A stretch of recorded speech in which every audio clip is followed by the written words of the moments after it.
on, girl, let's scream. I am a god. No, please don't kill me, Mr. Ghostface.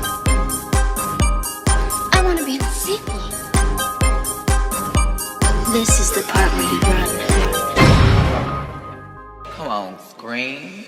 Hi, gay, and welcome to Let's Scream, a gay podcast where we dive into our favorite gay horror movies. I'm Gay Parker. And I'm Gay Stevie. And today we're looking at Gay 1985's A Nightmare on Elm Street 2, Gay Freddy's Revenge, directed by Gay Jack Shoulder. Join us as we journey back to Gay Elm Street and learn all about gay. Girl, are you ready to gay scream? Come on, girl, let's gay scream. This movie's gay. This movie's gay, gay, gay, gay, gay, gay, gay, gay. Such a gay movie. I love it. It's gayer than Cher and Liza Minnelli at a fucking drag brunch. Such a gay movie. I love this movie. It has all this gay subtext throughout that we'll get into. It stars a gay man who, okay, let's go into like the history of this. Well, people hated this movie when it came out because it was so gay. And he had to flee the country, that main actor. I know. And he was closeted at the time. And so this like really fucked with his like psyche, and he went into a depression, and he ended up becoming an interior designer, which that's so gay. Captain Gay. Which I love. Yeah. He stuck to character. His name is Mark Patton, and he recently has reclaimed this movie because now he's out and has been very open. They did a documentary called Scream Queen, which I love that title. So gay. Honestly, Scream Queen. Right? He is. No, truly. Like, I love his performance in this movie. I love this movie. Yeah. I think genuinely it's great. I think it gets a lot of hate because it's so gay. And also for the fact that it completely disregards like the whole lore at all. Like, yeah. It makes no sense when you follow the Freddy rules from the first movie and just kind of goes like completely zany. So Freddy kind of has zero motivation. No, except, well, I guess he wants what's his name to kill for him, but there's no reason why. Yeah. So that's weird. That's what I'm saying. It's like, why are you harassing this poor kid? It's such a strange story, I will say. But if you look past that, it has amazing effects. Yeah.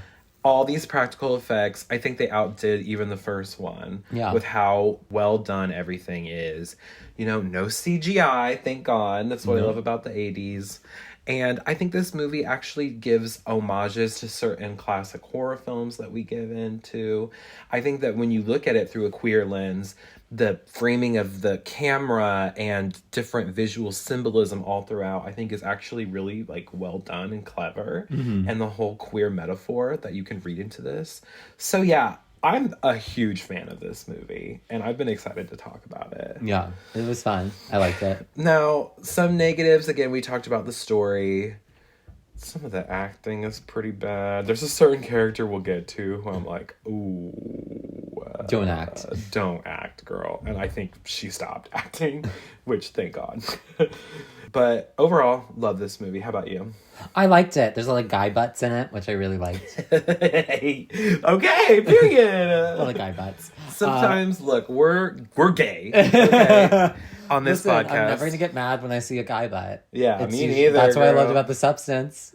Yeah. We saw a guy butt. This movie got a little of The Substance. We'll get to at one point. Yes. Yeah. Yes, right. I like this one. I mean, listen, I watched this over a week ago because I thought we were recording this last week. Right.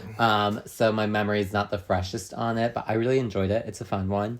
I'm not the biggest, like, Nightmare on Elm Street person. Me neither. Or Freddy person, so I think that's where I'm like, oh, yeah. But this one's fun. I do like how gay this one is. And I do agree, but I kind of do love, I know it's a negative, but I kind of love that it just ignores everything from the first one, basically. I kind of like it, too. I'm like, I don't give a shit. I don't give a shit That's either. what Friday the 13th do. Exactly. None of them follow the lore of the first one. No. So whatever. Who cares? Freddy's not real. Fucking cares. It's a movie. It's just pretend. There's only like one classic scary movie killer that I will defend the lore and like hold it to like a high standard, and that's Michael Myers. Yeah. Because Michael Myers, I think sometimes they just get way too wacky with like what he can do, and it becomes ridiculous. But Freddy was always crazy and campy and wacky. And this is still scary Freddy. This isn't completely Camp Freddy. No, that's the third one when we get to Camp Freddy. Right, exactly. But this Dream one... Warriors. This one, Dream Warriors, which I'll be excited to talk about Dream Warriors when Yeah. I get there too. That one's also really fun. But I actually think this one's my favorite. At least that I've seen. I haven't seen all the Nightmare on Elm Streets, but I've seen like maybe half of them. From the ones I've seen, I just really enjoy this one. Yeah. And I think it's because of the gay. It's a gay one. I love a gay horror movie. Mm-hmm. So we're celebrating Pride Month. Okay. It's Pride Month. Happy Pride. Happy Pride. We thought this would be the perfect movie to do. And yeah, I'm ready to get into it.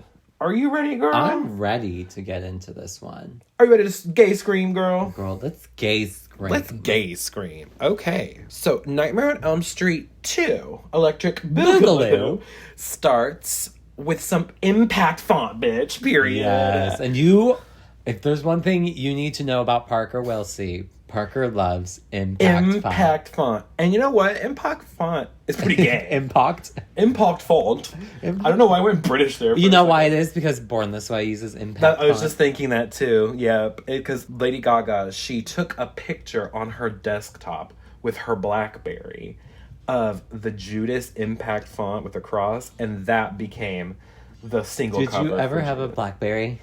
Yes. I did too. I miss my BlackBerry. I was giving business casual every day going to school with my fucking BlackBerry. Miss my BlackBerry. Right. Like, I kind of wish... I miss when everything was like a different thing. I hated all being on my phone. I love that too. I miss my iPod. I miss my little digital camera, which I am going to get us one for when we go to Dollywood and do Chicago. Oh, yeah? Just because I think that's more fun. Okay, fine. And I feel more enticed to take photos. I just never liked them on my phone. I don't think they ever look good, photos. Yeah, I totally agree. The iPhone camera sucks. It, like, washes everything out. It's, like, So- too good. And I found you can get this little plug-in for your phone that you can plug in an SD card, so I can just upload them right to my phone. Can you take videos on a digital camera like that? Probably, right? Yeah. Maybe we can vlog a little, because I would like our next Moments of Clarity to be, like, recapping the month of July, since we've got so much going on. And we can include clips from that. That'll be fun. Cool, we'll do that. Okay. Anyway, impact font. It's cunty and gay. We also see kids riding the school bus getting dropped off. So 2 girls are left with 1 boy. This is Jesse, our main character, played by Mark Patton. He's a hottie. Yeah, he's cute. He was 26 or 27. I looked it up at the time of filming, and he is just scrumptious. And constantly, like, dripping in sweat in this movie, too, which is also hot. Yeah. I like guys who sweat. Same. So the bus driver starts driving off into the fucking desert. Yeah. And we see it's Freddy. Cunty. Yeah. It's Robert Englund returning as Freddy. He always played Freddy. I think the makeup, it looks even better than the first movie. the first one. I agree. It's an improvement. I mean, it looked good in the first movie. Yeah. But he just continues to look better. They're suddenly driving in this, like, hellish nightmare scape where the ground starts to crumble, and then they're, like, bouncing on a precipice. Yes. And they're, like, about to fall. And Freddy's, like, coming up with his knife fingers and is gonna slice and dice. But then Jesse wakes up in a scream. And his screams in this movie are gay screams. Yeah. A lot of people made fun of this character because he literally screams like a girl. I think it's cunty. Yeah. And I also think, honestly, it is more realistic for someone to scream like this carnally than how a lot of men tend to, like, yell in horror movies. Yeah. But I think they just don't want to pussify it. Yeah. But, like, think about it. It's not how men are. No. I know. Not everyone's a macho man. Right. And when you're in a situation that catches you by surprise and you're dealing with a demonic presence like Freddy Krueger, you're going to scream Like a little baby. like a little baby back bitch. Okay? So I appreciate that. Jesse wakes up. He's drenched in sweat like always. And he's got on little tighty whities, and he gets up and he immediately adjusts the fuck out of his dick. bulge. Yeah. So 80s were wild. the 80s were wild, and like this director apparently was like, oh, I didn't intend anything for this to be gay for a long time, and he blamed the whole like queer subtext that people were reading into on the performance of the actor Mark Patton, which pissed Mark Patton off a lot. But then much recently the director has been like, no, I meant for it all to be gay. Bleh. Well, duh. Which There's is like, literally yeah, a gay club at one point. there is a gay club at one point, and right off the bat you've got like this guy literally like adjusting his package, and it's not, and the angle it's from, it's at a low angle. Like it's at a low angle. You're literally meant to look at this dude's dick and balls up in his little tidy whities, and his little butt, and his little booty, and his thighs, and his chest. Very gay, purposely. Oh, and I love it. So right away, I'm intrigued. I start to lean forward in my chair. You're like, keep going. Let me see Oh. where this goes. And I like his family. They crack me up in this movie. Because you've got, like, the mom who, like, doesn't know whatever the fuck's going on. You've got the dad who's, like, annoying and, like, aggro. And Yes. always, like, you can tell it's very supposed to be, like, straight masculine dad and like femme son, and like the dynamic that would come out of that. There's like this weird tension. He's really strict for like no reason. And this little sister cracks me the fuck up. She's like, Mommy, why can't Jesse wake up like everybody else? Why does he have to scream like a little girl? That shit was so funny. She's like, he's just tired, dear, or some shit like that. And they just recently moved into this house. And if you recognize the house, you would know that it is Nancy's house from the first movie. And the bars are still on the window. The bars are still on the window. That red door with like the little window in it. Yeah. It's pretty iconic. And we played Dead by Daylight a lot. And I think that's maybe why too, like I immediately recognized it. I was like, oh yeah, Nancy's house. Nancy's house. Mm-hmm. Yep, because that one's in the game. In the game, yep. Jesse is bringing up the fact that this house is fucking burning hot and that the AC is obviously broken because everyone is drenched in sweat. Yeah. And the dad's like, no, it's fine. I don't need to check on it. Like, I'm a man. I can deal with it. Da da da da da da. So we're already seeing that stupid, I hate that, like, dichotomy that happens. His friend Lisa picks him up and drives him to school. Now, Miss Lisa, this is what I want to talk about. So she looks like Meryl Streep, right? Yeah. But she's no Meryl Streep. She ain't no Meryl Streep. She's, I think, and I hate to say this, I hate to be this harsh, she's a horrible actress. She sucks. And I wish, like, that is another negative, and I didn't want to bring it up in our initial review. Yeah. But, like, I just wish somebody better was in this role because I don't give a fuck about Lisa. The character itself is already, like, whatever because she's supposed to be, like, his beard pretty much. But then there's just nothing to her, and the actress is giving me nothing. So, pretty much any scene where Lisa's on, I can feel my eyes glazing over. Because they're also trying to push this straight relationship that we know is not real. We know, right, exactly. We watch them in gym class. They're playing baseball because this is an 80s movie. Yeah. And for some reason, in all 80s movies, there's going to be like a really long baseball scene or sports scene or basketball scene or whatever for no reason. Yeah. That happens all the fucking time. I started to notice that trend last summer when we did all those 80s slasher movies in July. I was like, oh my God, what is it about sports games for like 10 minutes in 80s movies? But it always happens, I swear to God. We see Jesse and Lisa's friend Grady. He's really cute. He kind of was giving me Luigi Mangione vibes. Yes, yes. He had that like unibrow, but like hot. You know what I mean? Yeah. And he does a little like hip thrust, little hip swing, like sachet move while he's up to bat, and this distracts Jesse, which it's not like explicitly, but like if you just like are paying attention to the movie, you can tell that that's what's going on. And Jesse gets hit in the face with the ball because he was busy, you know, checking out Grady. And the gym teacher is like, pay attention, Jesse, da-da-da. And this gym teacher's like weird and annoying and like always like nagging on Jesse. We're meant to not like him, I think. Yeah. Then Grady and Jesse get into like this little tussle, and Grady pulls down Jesse's pants And he's wearing a jockstrap. And his booty cheeks come out. Me and Jesse have a lot in common. Yeah, we know how you twinks are always walking around your jockstraps. We know. And Jesse's definitely, like, king of the twinks in this movie. Like, oh, yeah, a girl. Like, a stereotypical 80s twink body, which was, like, a little, like, toned for sure, but, like, thin. Almost like a swimmer's body, kind of. I was into it. Yeah.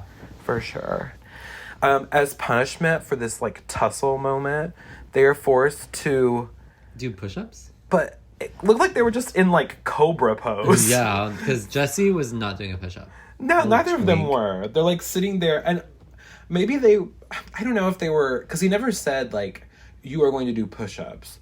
It looks like he's making them do cobra pose for, like, hours at a time. And they're all, like, sweaty and, like... I think they're supposed to be doing push-ups. They're just doing cobra! I mean, yeah. That's what's so funny about it, yeah. But they're like, oh my god, like, when's he gonna make us stop doing cobra pose? Like, oh no, not cobra pose. And Grady mentions that the gym teacher, like, there's a rumor that he gets his kicks by going to gay leather bars downtown. And it's supposed to be, like, scandalous. Oh my god. Because he's a homosexual. He's a homosexual. Then in the locker room, Grady tells Jesse about the house that Jesse has recently moved into and, like, the whole stories and rumors and gossip about that house and how, you know, basically, like, describes the whole plot of the first movie. Yeah. Like, there's one girl, Nancy, she, like, went crazy, da-da-da-da-da, and, like, a bunch of people died, da-da-da-da-da. That night, Jesse can't sleep, so he goes to get some juice from the fridge. And he is lured outside by the glow of this fire through the basement window. So then he goes down into the basement, like, is my fucking basement on fire? And he sees a shadow lingering down the basement. He turns to go get his dad, but then someone is there behind the door trying to, like, pull the door back open. And so he's trying to pull it shut. He's calling out for his dad. And then Freddy jump scares by, like, teleporting in front of him. He's like, boo. And he says, Daddy can't save you now. And then he says, I need you, Jesse.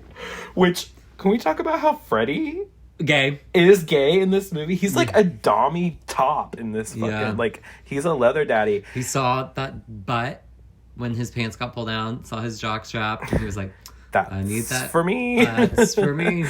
Jesse in this movie is... to Freddy, giving me that same energy as that tweet from Sasha Velour. Master has my pathetic cock locked up, but he says that if I be a good boy and eat from my dog bowl, he'll unlock it. Sent from my Wii. Sent from Twitter via Wii. Which, that's the funniest part of that, is sent from Twitter via Wii. Which, apparently Sasha Velour didn't actually write that tweet. But I would have said claim on that. And, like, but I'm putting this on merch. I don't give a fuck. That is fucking funny. That is so funny.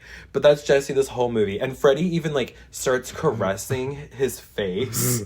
And it's so homoerotic. He's, like, breathing up on him, like... And he says, you've got the body, I've got the brains. And he exposes his brains to Jesse. Like, bleh. His brains? That is gay, That's right? Gay. Brains, doesn't that mean, like, your balls? Your balls, your membrane. Your membrane. Ooh. And then Jesse lets out another, like, gay cunty scream. Ah! Yeah, pretty much. Like, ah! Ooh, Mariah. I just hit an Ariana Grande note. I just hit an Ariana Grande note. But why y'all got to lie? I just hit an Ariana Grande note, bitch. But then Jesse, like, wakes up from that, and he wakes up and he, like, jolts up in bed, and it's giving very much an homage to that shot of Tina waking up in the first movie, which I thought was cool. His parents even come in, they're like, what the fuck is wrong with you? And he's like, I'm fine. But he's, again, a homeboy. Drenched in sweat. Literally looks like he just did the ALS ice bucket challenge. Do you remember that, by the way? Yeah. Did you ever do that? No. Because that's stupid. What do you mean? I did that. Of course you did. Okay, we're gonna stop recording this podcast. I'm done. No, but in science class the next day, they are learning about pooping. Yes. The fucking, like, biological, like, cleansing system. Very weird thing to talk about. I know. They just want to talk about anuses. I think it's just gay. Pooping is gay. Sure. Sure, I guess. And Jesse starts falling asleep at the lab table. And then a snake begins to slither around his neck. Like he's dreaming. And dreaming of snakes, psychologically, means that you're thinking about cock. Because it's like phallic imagery. Like that's an actual like dream study thing. So that's like another like gay imagery here, right? Cock. Sucking dick and cock. It's about sucking dick and cock. And you this did whole it movie. in science class. And I did it in fucking science class. Jesse wakes up, doing his girly Ariana note scream. And we the teacher gets mad at him? Well, yeah, because we see the snake. There was actually a snake. And I think it's implied that Grady, like, took it out of its cage and, like, put it on Jesse. So the teacher gets mad at Jesse. But it's like, how did he do that without the teacher noticing? I know, I don't know. That was weird. Maybe it was like a Freddy thing, but I think you're supposed to be like, oh, what the fuck? So that night, Jesse wants to go out with Miss Lisa, but his dad is like, no, you need to go up and unpack your room. I'm a strict dad. So I like this scene a lot. Jesse goes up and he puts on some music, and it's like divas singing. Yeah. It was like a female artist.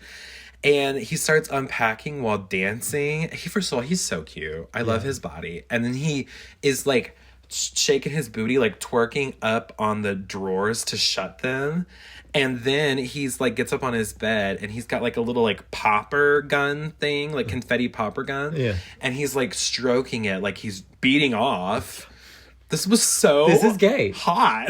I gay. loved this. This is gay. So gay. And then Lisa comes in, like the mom, like let her in to come up and like see him. And she walks in right as he like busts that popper thing and sees him like doing his little gay dance. And it was She's like, what's going on, Gabo? She kind of is. Well, she's oblivious. She's like, you can tell she has a big crush on him. But he's kind of like, he likes her, but Not he's in that way. gay. Like, he wants to hang out with her. Right. He thinks she's fierce. Yeah. Exactly. You got red hair. Yeah. You're fierce. He's the twink and she's the redhead. Yeah. That's how it works. So Lisa helps him unpack and she finds a diary that was left over by the previous resident, Miss Nancy. And they read her entry about being haunted by Freddy.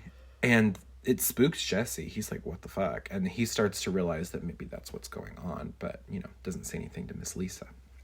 That night... But he's suspicious. He knows it's weird. Mm-hmm. He's like, that's suspicious. That's weird.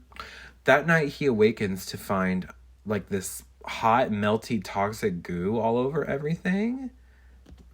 Semen, perhaps, I thought. It's a little gay. He goes down to the basement and he finds Freddy's glove, like... with the knives on it. Shing, shing, shing. And then Freddy jump scares him and is like, try it on for size. Kill for me, Jesse. Try it on for size. Uh-huh. Pretty gay. Jesse, like, wakes up. It was just nightmare. Again. But he's still in the basement and Freddy's gone, but the glove is lying there on the ground. Ooh. Glove. Fisting glove. Or, a glove is another term for a condom. Oh. Safe sex. Okay. It was the 80s. We learn Lisa is throwing a house party. And I like Lisa's slutty little friend. I don't know her name, but she was always there just to be horny for Jesse. She keeps being like, your boyfriend's hot. Have you guys done anything yet? Have you sucked his big cock yet? And that was like her thing. Good for her. Right. And in the locker room, the gym teacher hears the boys talking shit About him. And they say, yeah, he's got a stick up his ass. Gay. So they have to do Cobra pose again. AKA push-ups. Push-ups, but they're just doing Cobra. Okay. So we see at his house that the mom is finally like, honey, it's so hot in here. And so the dad decides like, okay, I'll go check on it now that my wife's saying something. But like everyone else complains, it's fine. So he goes to check the thermostat.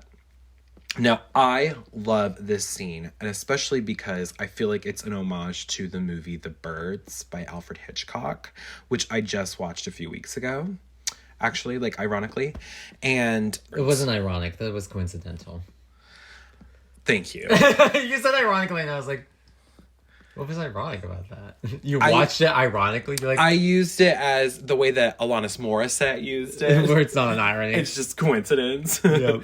Well, anyway, this scene is an homage to The Birds because his little sister, she's dressed and she has like little pigtail braids and she's carrying around this cage of lovebirds. And that's literally what the little sister in the movie The Birds, like she's dressed in the same thing and she's got the cage of lovebirds.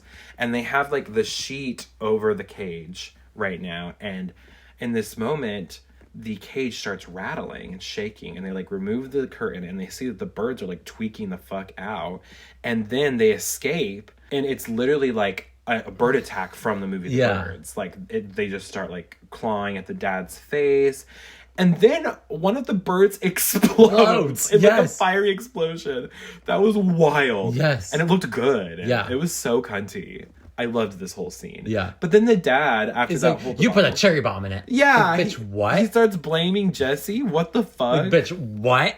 How would I have done that? And the mom even is like, you're being ridiculous. Honey, yeah. That night, Jesse goes to the kitchen where a beam of lightning strikes through the window. And then suddenly, Jesse is walking down the street like it's raining. And he enters a leather daddy bar, a gay bar.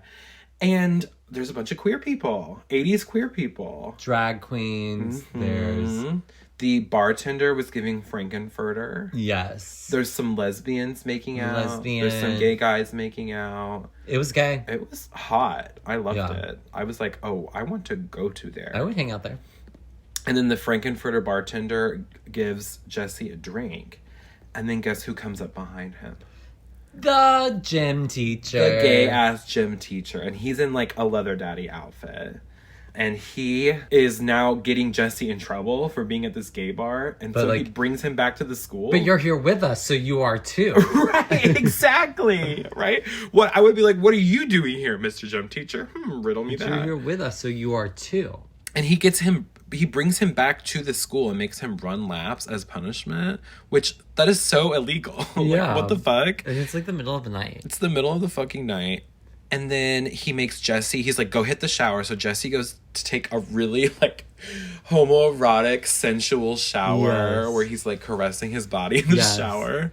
And the gym teacher is, like, in his office, like, waiting for him to finish up or whatever. And then all of the sports equipment starts to get possessed. And, like, I loved this. It ties him up. Like, the jump ropes tie him up and, like, drag him to the shower. They hoist him up, and he gets stripped down, bare-ass butt cheeks hanging out. And then towels come up and start spanking him. His booty. And the whole time, Jesse is, like, watching, and he's kind of, like, transfixed. Yeah. So it's... I think this is probably the most gay it gets in this movie. Oh, yeah, this is... And this is so gay. I mean, this is literally like a BDSM shower scene. Kinda hot. I loved it. Although his butt cheeks did start to get bloody at one point, and then I was like, oh, that's too far. That's a little too much BDSM. But the initial couple spanks, I was into, for sure. And then... he gets scratched up by Freddy and his gloves, but then the fog, like, dissipates, and we see that it was Jesse, so, like, possessed by Freddy to kill him.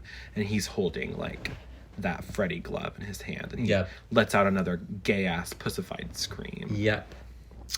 The police bring Jesse home after finding him out in the rain naked, and the dad is just like, what drugs are you on? When it's, like, clearly, like, he's traumatized. Like, I mean, it was the 80s. I do buy this, like... Yeah, they didn't give a shit. Yeah. The next day, the mom is telling the dad that she thinks Jesse needs to see a psychiatrist. Like, she's concerned about him. And during this moment, the dad is out on a ladder, and he's removing the bars that Nancy's mom put on the windows in the first movie. And the way that it's framed... it's, like, framed from behind Dad, but, like, in between his legs. And he's got a hammer attached to his tool belt. And it's swinging in between his legs like a dick. And it's so funny. And it's so gay. Gay, gay, gay, gay, gay, gay, gay, gay. This movie is the fucking Castro. It is so gay. This is a gay movie. This movie is a P-Town pride float. It is so gay. At school, they learned that the teacher was actually murdered. That did happen in the locker room. And so, like, the police are there and everyone's, like, investigating. And they're all like, what the fuck? Then that night, Jesse wakes up. He shows off some more bulge because he's got his little tidy whities on. And you can see every detail of his pee-pee. His cock and balls. And he discovers the knife glove in his drawer, and it's like moving around, kind of like Thing from the Addams Family. Yes. He enters his sister's room, and she is doing jump rope in slow motion and singing the 1, 2, Freddy's coming for you. And he literally goes, okay, and just shuts close the door on her. I thought that was so fucking funny. Okay, whatever that means. And the next morning, Jesse asks if the dad knew anything about the murders that occurred at the house and in the neighborhood. And the dad admits, yeah, and that's how we got such a good price on this house. He didn't give a fuck. Yeah, you think we got such a good deal, idiot? But he refuses to believe that it's haunted, even when the toaster starts literally burning up and exploding and it wasn't even plugged in. And the dad's like, well, we'll blame it on gas leaking or something. There's a logical explanation. It's like, no, bruh, we're haunted, bitch. Yeah. Jesse tells Lisa about what's been going on because she's still in this movie. And we have to remember that she's in this movie. Right. And they drive to the power plant where Freddy was killed in the boiler room fire. I thought he was killed. I thought it was a school. Exactly. I thought that too. It doesn't add up. That math's not mathing. No. They're just making shit up at this point. They are. They didn't. I feel like the director of this movie, or the screenplay writer, maybe did not watch the first movie. No, they're just like, he comes through dreams. And he's like, okay, cool, I'll cut it. Right, exactly. Lisa has done research, and she tells the whole backstory about, Freddy and his lore, da-da-da-da-da. And she says that there's a way to kill him. Like, Nancy was figuring out a way to kill him, which we know, and we'll get into this later, but there's even more, like, contradictory stuff to the lore, because we'll get there. But they get jump scared by some rats. Ew. And her acting is probably the worst in this scene when she's like, Freddy Krueger killed 20 kids a couple years ago. And she's giving me fucking nothing. That's it? Yeah. That's what you say? Oh, okay. It was... That's pretty big news. I would have been a little bit more... Pretty bad. I wonder if she got cast because she looks like Meryl Streep. You know what I mean? Maybe. Because that's the only thing she's got going for her. That night, we see the boiler turn on in the basement. And this is one of my favorite shots in the movie. It's this really cool POV shot that, like, zooms through the house. It starts in the boiler room, and then it goes up into the sister's room, and it's looking down on her. And first of all, it's just... I mean, this house is iconic. It's an iconic horror movie house. And just the way that it must have been on like a dolly or like a tracking system or something. It just was very smooth. And I like that kind of shit in horror movies. And we see that it is actually Jesse who is watching over her, being creepy. Yes. And he kind of snaps out of his trance and like goes back up to his room and is like, why the fuck was I doing that? He takes some sleeping pills to try and stay awake, which ultimately all the characters in the Nightmare on Elm Street movies always do. Yeah. And I think it's that same brand from the first movie. That's like, stay awake. Yeah. The next day, Grady asked Jesse to the movies. You want to go off me to the movies? And meanwhile, he's stuffing food in his face. Mm-hmm. And they're like bickering like an old married couple. Gay. This shit is gay. The next day, we see the pool party at Lisa's house. She has cool parents, okay? They don't give a fuck. They don't give a fuck. They have a nice-ass pool. They have a nice-ass house. They have, like, a luau setup going on. And, like, the parents are, like, barbecuing, and then it's at, like, 10 o'clock or something. And the dad's like, okay, you have till 12:30. We're going to go to bed, just to make sure you guys can do whatever you want. Yeah. It's very Regina George's mom. Like, if you're going to drink, I'd rather you do it in the house. They're the cool mom. Why, do you want one? Right? And so the high schoolers in this scene all start partying, but they look like they are 40 years old. I don't know if you noticed this. Oh, yeah. No one is a teenager. Right. Travis clocked this one extra who literally was like 50 years old. I thought that was really funny. So Jesse is deciding that he wants to leave the party. He's like, I'm just not into this, Lisa. And Lisa is like, why do you keep pushing me away? And he's like, I don't know. I just have a lot of confusing thoughts going on right now. And it's very metaphor for repressed homosexuality. Yeah. They start to kiss and it feels like awkward. And we also keep cutting back to the kids partying, and Lisa's slutty friend, she takes her bathing suit off and starts skinny dipping in the pool and making out with her boyfriend. Hell yeah. Love her. She knew how to have a good time. She's a good time gal. Is the one who I would vibe with, for sure, in this movie. So Jesse is back in the cabana, like, making out with Lisa, and he starts to go down on her. But then he grows a gross, nasty, like, gray Freddy tongue. Yeah. And he gets, like, turned off and, like, runs away. And it's very, like, again, metaphor. Like, oh, I tried to kiss a girl, but it freaked me out. And I had to run away from it. Like, you can't catch me, gay thoughts. Yeah. Yeah. But then, who does he go to see, Stevie?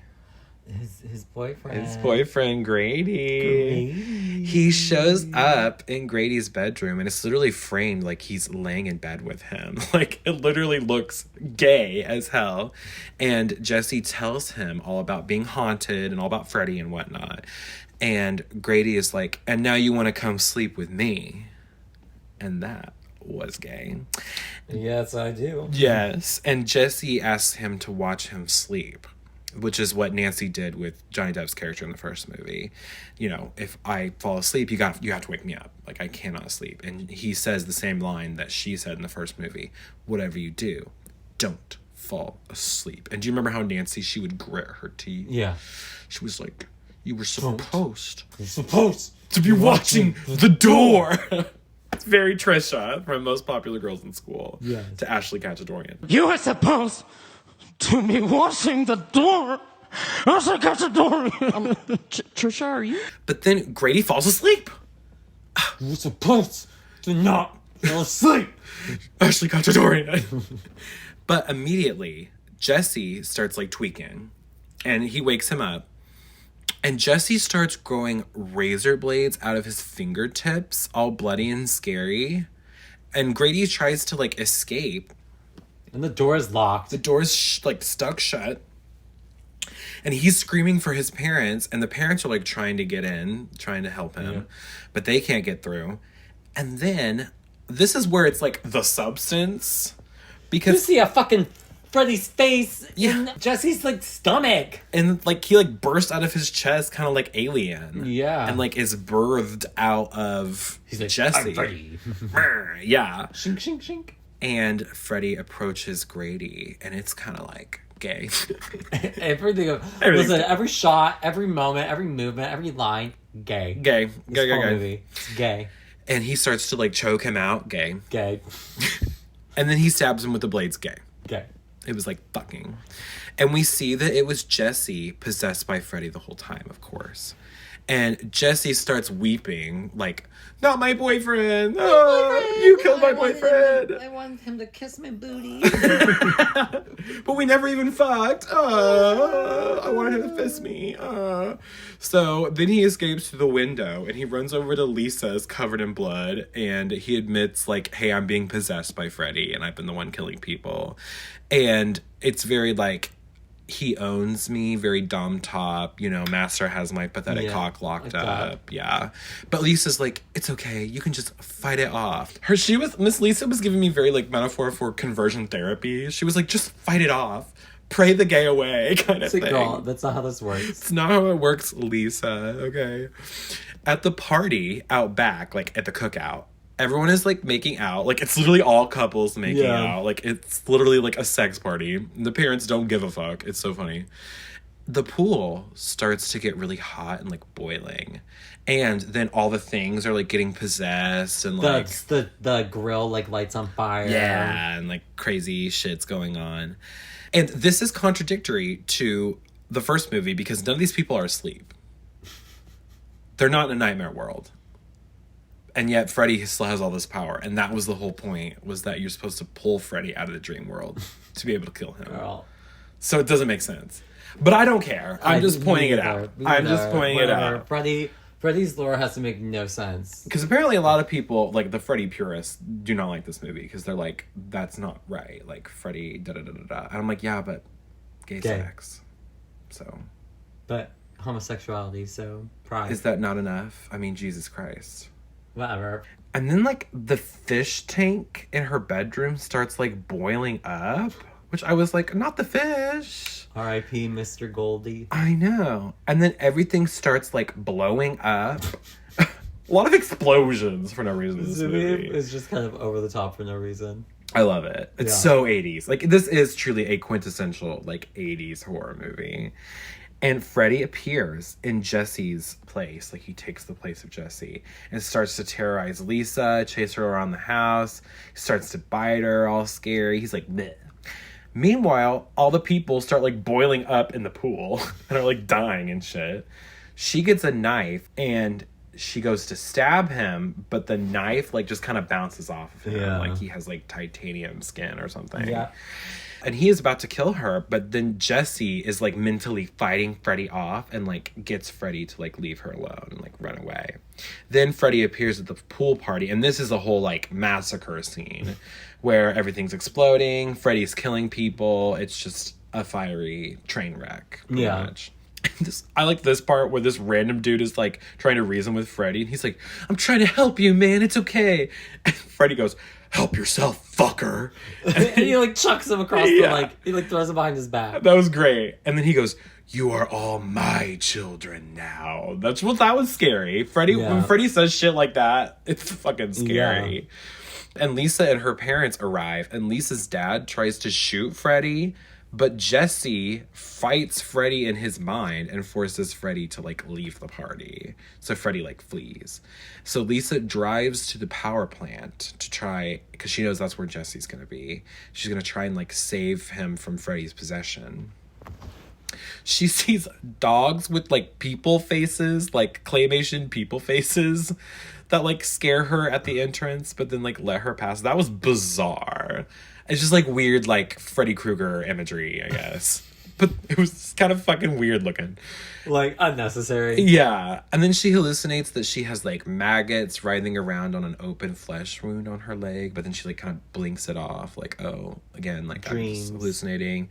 Then she sees this, like, demented cat devouring a rat and, like, ripping its head off all nasty. Yeah. And then she finally encounters Freddy. And she pleads for Jesse to, like, fight him and save her. And she goes, I love you, Jesse. Ooh, well, we're going to have an issue there. Who's going to tell her? Who's going to tell her? Who's going to tell her? And Freddy begins to, like, bleed all out of his, like, burnt flesh. And he starts to, like, grow weak. And it's like, oh, the power of love is going to save the day, I guess. And she decides to do the whole, I'm not afraid of you, which is what Nancy did. Which I always think this is corny. I talked about how in the first movie, our review, I never liked that shit. I always thought that was corny in the first movie. You're not real. You're not real. Ugh, it's so, like, okay, but that's going to be his weakness. Oh, you just said I'm not real. Now I'm dead. I know. That's kind of lame to me or whatever. But Freddy is overcome by her courage or whatever. And then she kisses him. Yuck. Freddy is nasty. Although he is kind of hot. And then the power plant begins to, like, go up in flames. And then Freddy starts melting. Like, what kind of faggot runs around in a Christmas sweater? We have to. That's going to be the next Freddy movie we do, is Freddy versus Jason. Because Kelly Rowland, I mean, she clocked it. She saw this movie. She improv'd that line. Because she saw this movie. She knew Freddy was gay. She said, what kind of faggot goes around in a Christmas sweater? She improv'd that line. That's honestly kind of allyship. That's the funniest part about that. Is that it was improv. She's the best part of that movie with her red streaks in her hair. And then her death is insane. Her death is crazy. Maybe we can talk about that one this summer at some point. Yeah, we could. Yeah, we can do that one. I think we should. Tell me something. What kind of faggot runs around in a Christmas sweater? So yeah, the power plant is, like, blowing up, and then Freddy starts, like, melting, and then the fire dissipates, and Jesse emerges from the crusty, like, Freddy shell, And he appears to have survived, and they embrace, and I guess everything's fine. We see sometime later that Jesse's mom is sending him off to school. She's like, I'm so happy that you're doing better, sweetie, da-da-da-da-da. He gets on the school bus, just like in the opening scene, and he sits next to Miss Lisa. They kiss. We see they are officially dating, and they reflect on how crazy they're like, wow, that was crazy that, like, we all almost died. Da-da-da-da-da. R.I.P. Grady. Right. Our best friend died. Our best friend. Da-da-da-da. And that girl's there, the slutty friend there. She's like, I'm here. I'm slutty. Where's my boyfriend? I'm gonna blow him. Love her. But then Jesse starts to notice that the bus is like speeding way too fast, and he starts tweaking out, and he's like, driver, stop, driver, stop. But then the driver stops and just picks up another kid. So they're like, oh, I guess everything's fine. Maybe he's just overreacting. But then a clawed hand emerges from Lisa's slutty friend's chest. And the bus drives off into the desert, and they're all screaming. And the end. I love this movie. It's fun. This is a fun one. It's a fun one. Yeah. You really don't know what you're gonna get next. It's kind of how Prom Night 2 was. Yeah. Where it's just kind of chaotic, where it's like, oh, chaotic. Okay, there's no weird, rules. Bizarro shit is going on. Yep. And just so gay. It's very Pride Month appropriate. Very Pride Month vibes. I would say give it a watch, especially if you're gay, you will appreciate it. Yeah. And if you're straight, do it for the allyship. Right, exactly, because it's Pride Month. Okay. It's Pride Month. So, since it's Pride Month, you also have to Venmo Parker and I $20 each. Yep, do that too. So. Or else you're homophobic. You're homophobic, Ken. Period. Okay, well, thank you so much for joining us on this gay-ass episode of Let's Scream. We hope you had a fun time with us at Gay-Ass Elm Street. Please remember to like the pod, follow the pod, and leave a glowing review of the pod, of course. We are at Let's Scream Pod on all the socials. And you can send us movie requests for future episodes. Make sure they're gay, of course. And you can follow me at Parker_Will_C on Instagram. And you can follow me at Stevie Nash 95 on Instagram. And until next time, this has been Let's Scream. Bye. Bye. Gaybos. Gay.